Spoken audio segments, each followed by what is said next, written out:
নমস্কার, আমার নাম সুচেতা। আমার চ্যানেলে সবাইকে স্বাগত। আজকে যে রেসিপিটি আমি তৈরি করব, অনেকেই তো পনির টিক্কা, পনির মশলা, পনির মালাই খেয়েছেন। আজকে যে রেসিপিটি আমি তৈরি করব সেটির নাম হচ্ছে পনির ফেচা। তার জন্য যে সমস্ত উপকরণ আমাদের লাগবে, সবার প্রথমে পনির তো আমাদের লাগবে। আমি 250 পনির মার্কেট থেকে নিয়ে এসেছি, একটা গোটা লেবু, কাঁচা লঙ্কা। আমি স্যালাডের জন্য পেঁয়াজগুলোকে আগে থাকতে কেটে রেখেছি রিং করে, সেটা জলে ভিজিয়ে রেখেছি ক্রাঞ্চিনেসটা থাকার জন্য। গোটা রসুন, এরকম কুয়া রসুনগুলো আমি ছাড়িয়ে নিয়েছি। চীনা বাদাম লাগবে লাল, ধনেপাতা, শুকনো লঙ্কার গুঁড়ো, বাটার আর বিট লবণ আমার লাগবে। প্রথমে যেটা করব, আমি উনুনটা আগে ধরিয়ে নেব। তারপর এই রুটি সেকার এই তাওয়াটা আমি বসিয়ে দিই। এই তাওয়াটা গরম হতে হতে এর উপরে আমি রসুন, পুরো রসুনটাই আমি এর উপর দিয়ে দেবো।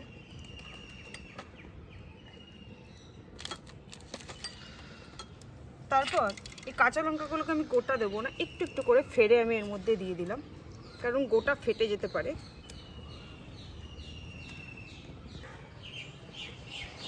যে যেমন ঝাল খায় ঝালটা তেমন রাখবেন, কেন বাচ্চা বড় সকলে এটা খেতে পারবে। পরিমাণ মতো ঝাল দেবে।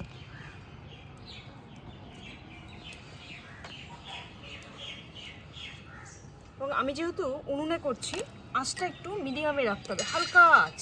খুব আঁচ হলে জিনিসটা কিন্তু পুড়ে যাবে। আমি এটা হালকা করে এটা একটু ভাজা ভাজা করে নেব।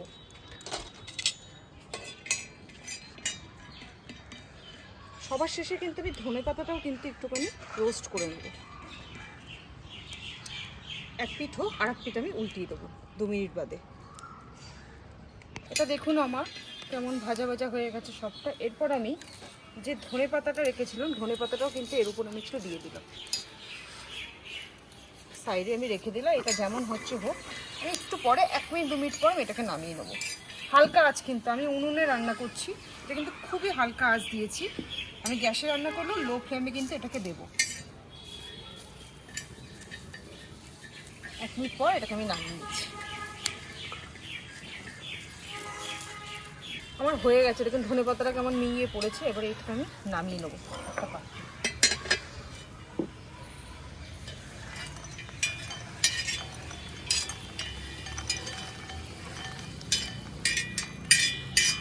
চাটুটাকে আর উনুনের মধ্যে বসাবো না, সাইডে রেখে দেবো। এটা 5 মিনিটের জন্য ঠান্ডা হওয়ার জন্য আমি রাখবো। আমার 5 মিনিট হয়ে গেছে। এবার আমি এটাকে বেটে নেব। এটা বাটতে গিয়ে কোনোভাবেই কিন্তু আমি এর মধ্যে জল ব্যবহার করব না, এটাকে আমি শুকনোই কিন্তু বেটে নেব আস্তে আস্তে। খুব বেশি বাটবো না, হালকা হালকা কিন্তু বাটবো।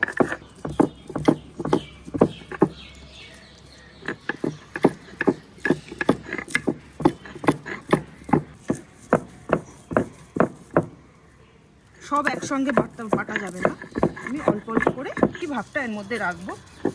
দেখুন আমি জল দিইনি, কিন্তু রসুন আর লঙ্কার যে জলটা সেটা কিন্তু এর সঙ্গে মিশে গেছে। আবার আমি বাকিটা এরকমভাবে একইভাবে কিন্তু মিশিয়ে নেব। আমার বাটা প্রায় কমপ্লিট। এবার আমি যেটা করব, হালকা অল্প একটু চিনি পরিমাণ মতো, এটা স্বাদ অনুযায়ী, বেশি না খুব কমও না, আর নুন দিয়ে এর সঙ্গে আমি একটু বেটে নেব।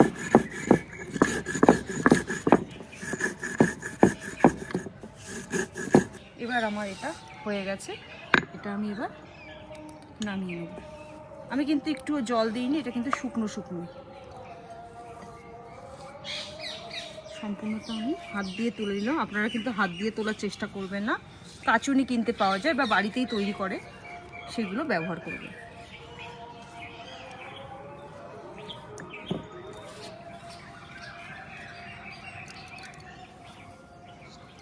আমার এটা বাটা হয়ে গেছে। এরপর যেটা করব, পনিরটা কিন্তু আমি কেটে নেব। পনিরটা কিন্তু আমি 250 এনেছি, এরকম সাইজের আমি কিন্তু পনিরটা কেটে নেব।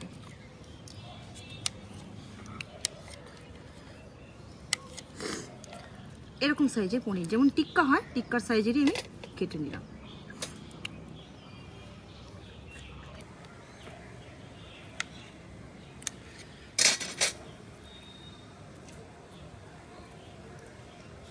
সব পনিরগুলো আমার কাটা হয়ে গেল। এই পনিরটা একটু বড়, আমি একটু কেটে দিলাম। এরপর যেটা করব, এই যে মশলাটা আমি করেছি, এটা আমি কিন্তু যখন বেটেছিলাম আমি কিন্তু জল দিইনি। এবার আমি একটু হালকা জল দেবো। হালকা জল দিয়ে এটাকে আগে আমি হাতে করে মিশিয়ে নিই। এরপর এই পনিরগুলোর উপর আমি এটা সম্পূর্ণটা দিয়ে দিলাম। আমি লেবু কেটে রেখেছিলাম, সেই লেবুটা এর উপর দিয়ে আমি মশলাটার উপর দিলাম।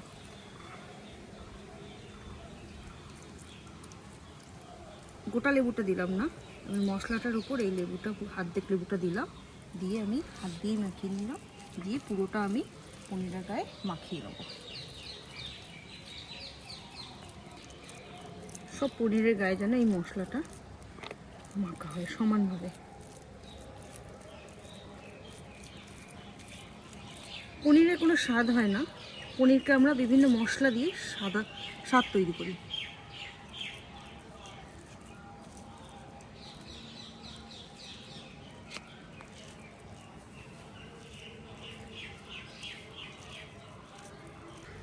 মশলাগুলো কিন্তু আমার সবার গায়ে কিন্তু এরকমভাবে আমি কিন্তু লাগিয়ে দিলাম। সব মশলাকে কিন্তু আমি এরকমভাবে কিন্তু মাখিয়ে দিলাম। এরকমভাবে দিয়ে প্রথমে যেটা করব, আমি হাতটাকে একটু ধুয়ে নেবো। এটা আমার হয়ে গেছে। এরপর আমি আবার উনুনটা ভরে নেব, ভরিয়ে নেব। এবার আমি ওই চাটুটায় আবার বসিয়ে দিলাম, গরম হোক।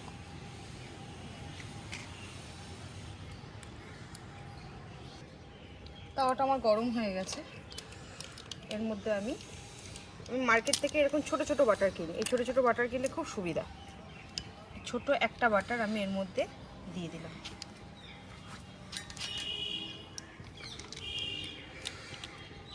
অনেকে রিফাইন তেল দিয়েও ভাজতে পারে, কিন্তু আমি একটু বাটার দিয়ে, বাচ্চারা খাবে তো একটু বাটার দিয়ে বানাচ্ছি।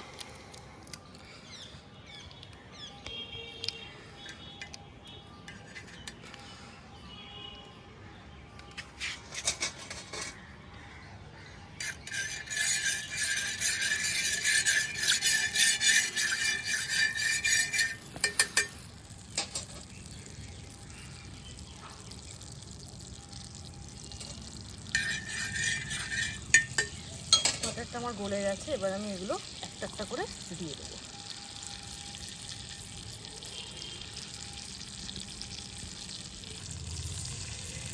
পনিরগুলোকে এরকমভাবে বাটারে চুবিয়ে এরকম পুরো চাটুটা এরকম পাশে পাশেও আমি দিয়ে দেবো।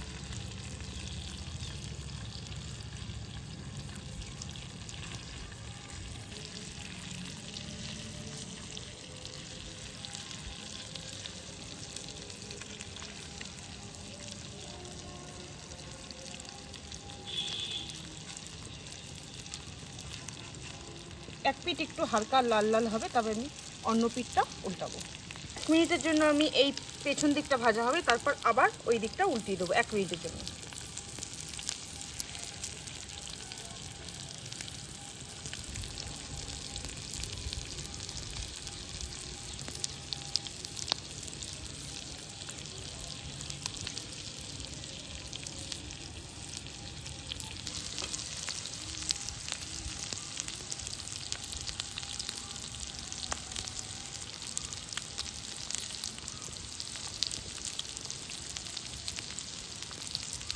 আর আমি এগুলোকে আলতোভাবে উল্টিয়ে দেবো।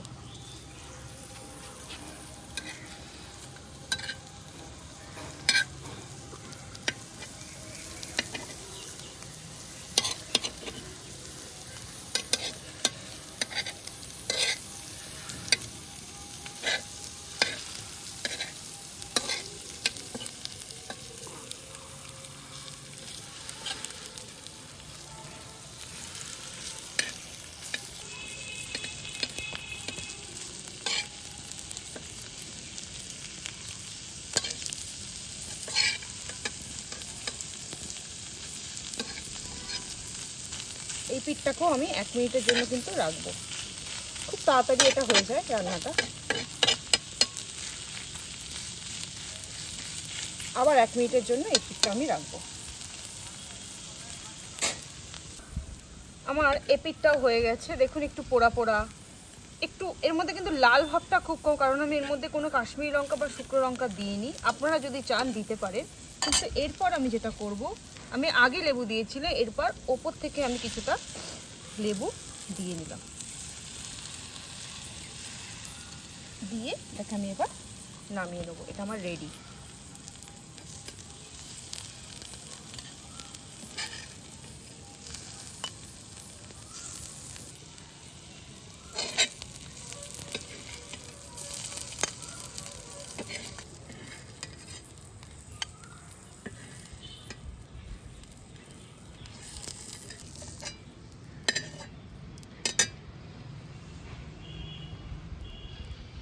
টিক্কা থেচা তো রেডি, কিন্তু এর সঙ্গে স্যালাড হিসাবে আমি যেটা বানাবো এখন, আমি আগে থাকতে পেঁয়াজগুলোকে রিং করে কেটে জলে ভিজিয়ে রেখেছিলাম। পেঁয়াজের একটা ক্রাঞ্চিনেস থাকে, সেই ক্রাঞ্চিনেসের জন্য।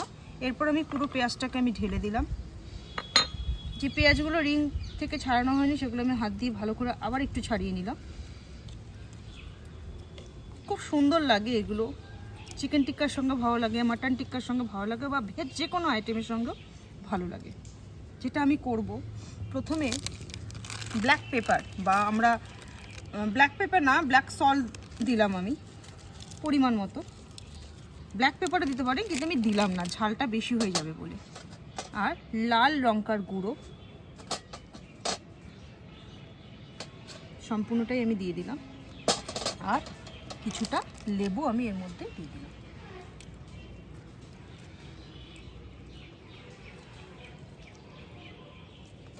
দিয়ে সম্পূর্ণ আমি হাত দিয়ে এভাবে মাখিয়ে নিলাম।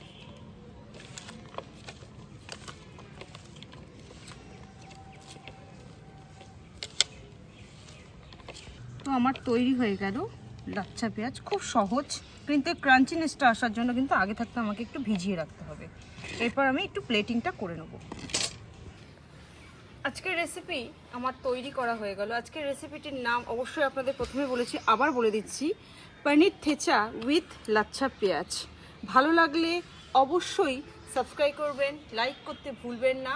অবশ্যই আপনারা রান্নাটা করে বাড়িতে দেখবেন, ভালো লাগলে আমাকে কমেন্ট করবেন।